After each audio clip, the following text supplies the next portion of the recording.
Ani ng atensyon sa social media ang pangalan ni Jane De Leon matapos itong mayugnay bilang umano'y papalit kay Julia Montes sa inaabangang kapamilya series na Sigabo.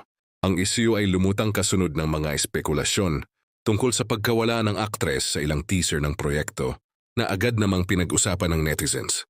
Sa isang panayam, natawa na lamang si Jane nang makarating sa kanya ang balita.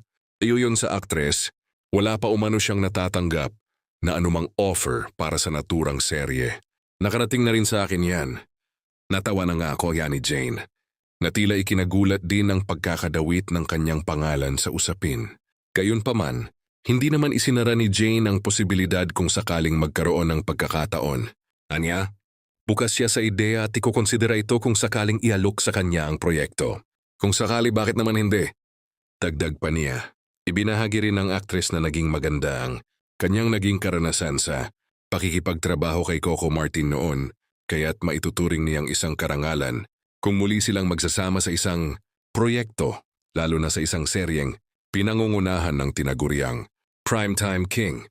Sa kabila nito, nananatiling walang opisyal na kumpirmasyon mula sa kampo ng Sigabo kung magkakaroon nga ba ng pagbabago sa cast o kung tuluyan ng mawawala si Julia Montes sa proyekto.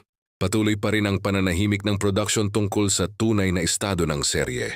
Sa ngayon, nananatiling palaisipan sa publiko kung ano nga ba ang totoong nangyayari sa likod ng mga espekulasyon.